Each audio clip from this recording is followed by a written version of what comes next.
Bom dia, queridos alunos. Mais um vídeo do professor de História aqui para ajudar vocês a fazer as atividades, né? Feliz Páscoa para quem eu não vi ainda, bom feriado para vocês.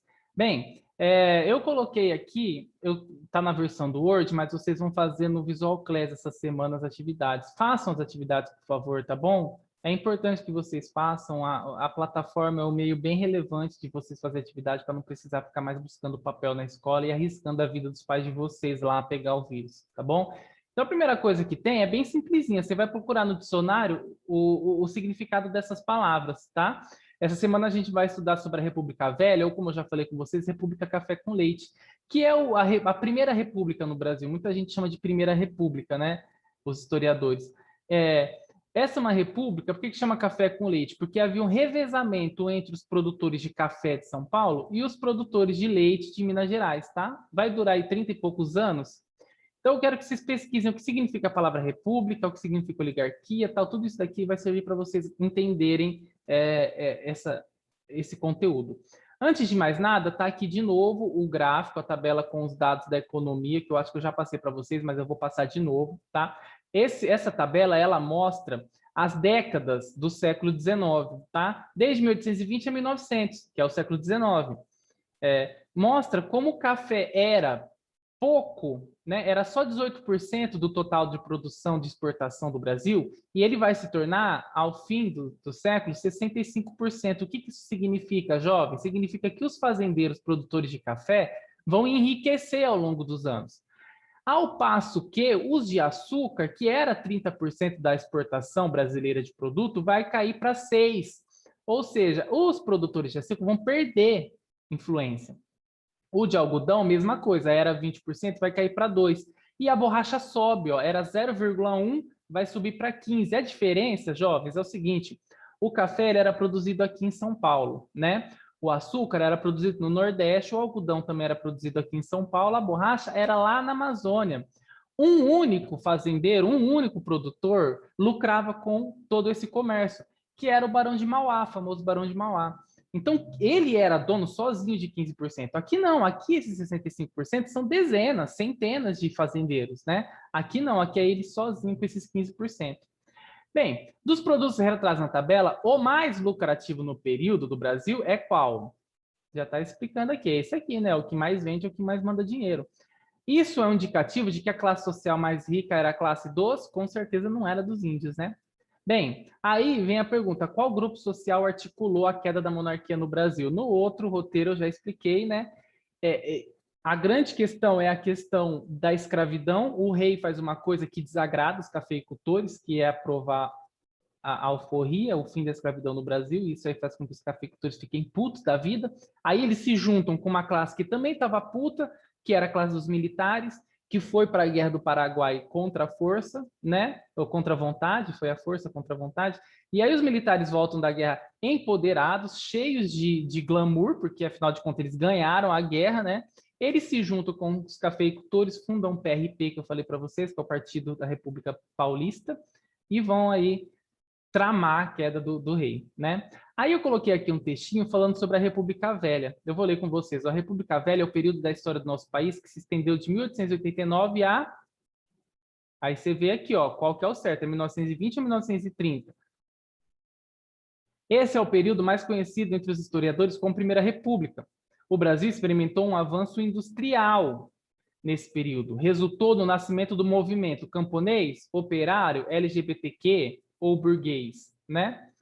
E da urbanização das cidades, mas a desigualdade social e a política corrupta desse período motivaram revoltas, protestos em diversas partes do país. O reflexo do desenvolvimento, de qual desenvolvimento rural, industrial, urbano ou marítimo, deram-se de maneira concentrada, destacando principalmente a cidade de São Paulo. Então é importante eu falar isso daí. A capital do Brasil era, nessa época, o Rio de Janeiro. A cidade do Rio de Janeiro era a capital do Brasil. A cidade maior, mais importante, mais rica. Só que, graças a esse desenvolvimento industrial, né, então você tem que pensar, a matéria-prima está no interior de São Paulo.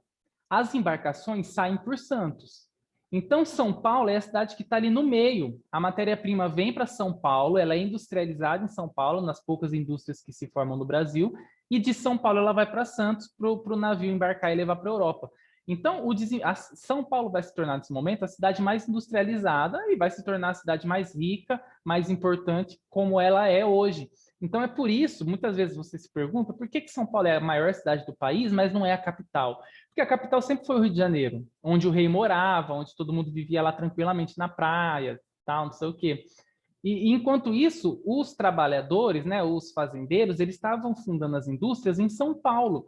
E vai começar a surgir, então, um êxodo das pessoas mudando das cidades delas, inclusive do Nordeste, indo para São Paulo para trabalhar de empregados nessas fábricas, nessas indústrias que vão se formar, tá? E aí vai ter greve, né? Que nem a gente falou aqui dos protestos, das revoltas, nesse período, tá bom? Mas São Paulo cresce exatamente nessa época. Já era uma cidade há muito tempo, mas ela era uma cidade de jesuítas, onde tinha uma escola e olha lá. Aqui tem um textinho explicando o voto de Cabresto, né? Então, eu já expliquei, mas vou falar de novo, caso não tenha explicado, que o voto de Cabresto era o seguinte: o voto naquela época, primeira coisa, ele era um voto só para homens alfabetizados, né? E homens alfabetizados naquela época era só quem tinha um pouquinho de dinheiro ou o imigrante que vinha de um outro país para cá e sabia ler e escrever. Quando esses caras iam votar, o voto não era secreto, o voto era aberto, ele tinha que falar em alto e bom tom, eu voto no fulano tal. E muitas vezes, quando ele chegava lá, ele era coagido a votar em quem o coronel mandasse, muitas vezes no próprio coronel, que era o candidato, né? Porque era o fazendeiro, dono das terras, quem mandava no pedaço. Então, o voto de cabresto é isso. Cabresto é igual aquele negócio do cavalo, que você puxa para ele ir onde você quer. Então, o voto da população, ele era puxado para ele ir onde o cara queria, né? E os caras votavam ou no coronel, no filho do coronel, no primo do coronel, em quem o coronel quisesse. Muitas vezes também, eles computavam voto de gente que já tinha morrido, né? Só para que desse certo o esquema deles de eleger ou um paulista ou um mineiro, né? Como eles eram os donos do poder, eles decidiam, eles manipulavam as eleições, tá? Então eu escrevi aqui, ó, o controle através do voto de cabresto foi utilizado durante os 41 anos de República Velha, e sua prática só terminou com a Revolução de 1930, que foi liderada pelo Getúlio Vargas, que a gente vai estudar. O voto de cabresto obrigava os eleitores a votar nos candidatos indicados pelos coronéis.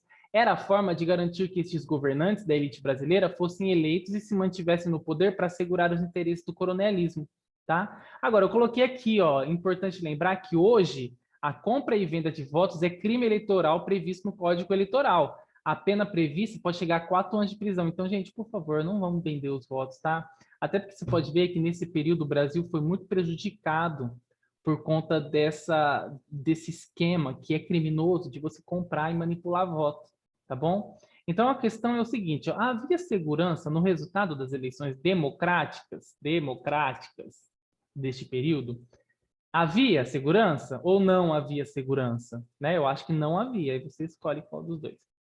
7. Foi durante esse período que ocorreu a Primeira Guerra Mundial. Olha que interessante, a gente vai estudar a Primeira Guerra Mundial daqui a pouco, ela acontece de 14 a 18. Não é a guerra do Hitler ainda, não é a guerra do nazismo, não é a guerra de...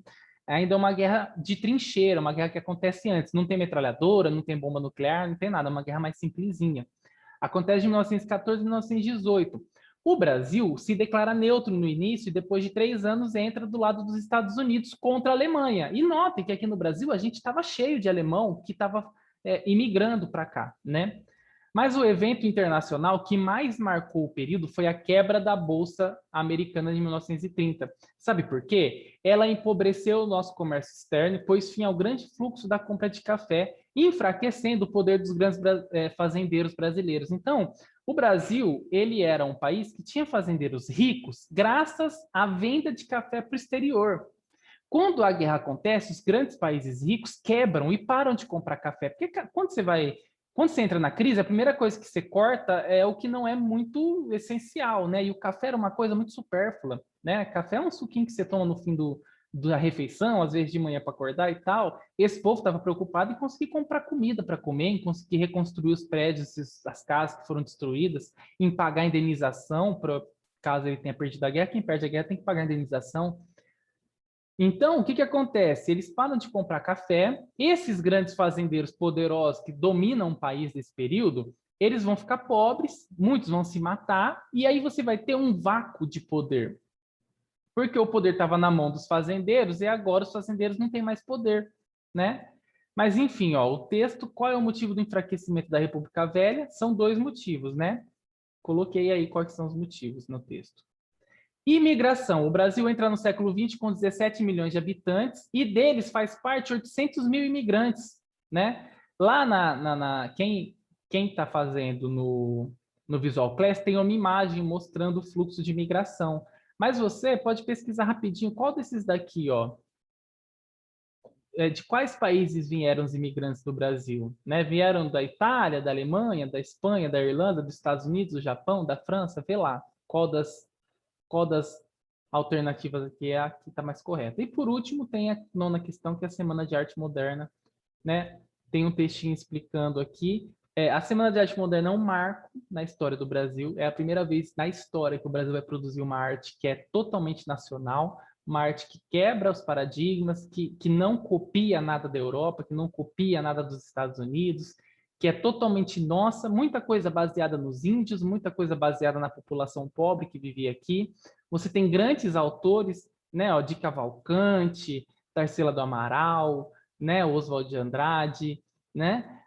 Você tem grandes expoentes que até hoje são reconhecidos como artistas icônicos da nossa arte, né? E o que vai acontecer? Eu vou perguntar aqui para vocês, estou mexendo aqui na imagem. O desenvolvimento da arte nacional foi influenciado por diversos aspectos. Qual dessas opções não é um desses aspectos?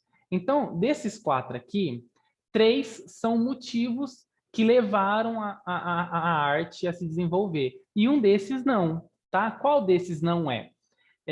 Agora, é importante vocês terem um dia, quando vocês tiverem oportunidade, na aula de artes, com certeza vocês vão ter contato com a arte que era produzida nesse período, tá? Era uma arte que mostrava uma tentativa de construção de uma arte nacional muito boa, muito enriquecedora, que vai nortear toda a produção artística do Brasil até hoje, tá bom?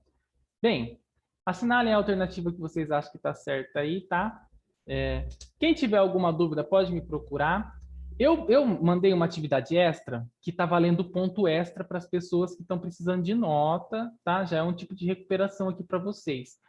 Nesse período, é o seguinte, acabou o reino do Dom Pedro II e tem início a República. Mas as pessoas não aceitam fácil essa ideia de que o rei foi deposto e que agora os fazendeiros que mandam. Principalmente as regiões que não são São Paulo, né? As regiões do Nordeste, a região do Sul, o Rio de Janeiro, eles não vão aceitar bem essa história de que Minas e São Paulo estão no poder. Então, várias revoluções vão estourar no Brasil nesse período. Não é uma coisa assim que todo mundo vê e concorda. Então, você tem a Revolução em Pernambuco, você tem a Revolução dos Canudos, que também é na Bahia, a revolta armada da Facina acontece no Rio, da Chibata no Rio, contestado também é no Nordeste, aqui no Rio de Janeiro. Essa aqui é a greve, né, que acontece em 25 dos operários, ou seja, acontece em São Paulo, mas são os pobres de São Paulo, não são os fazendeiros. E tem a Coluna Prestes, que é uma das minhas favoritas, que acontece no Sul. Eles marcham ali para tentar denunciar a injustiça que é esse sistema do café com leite, né? Eu quero que vocês escolham uma dessas revoltas. Aí, em folha separada, com nome, número e série, tudo bonitinho, você vai responder 4 perguntas simples. Onde a revolta surgiu? Qual grupo social se revoltou? Por que que esse grupo se revoltou? O motivo e como que acabou, tá bom? Então, quem tiver dúvidas, quem tiver alguma curiosidade, alguma necessidade de explicação, me procura que eu explico para vocês, tá bom? Uma boa semana para vocês, bons estudos aí e até a próxima.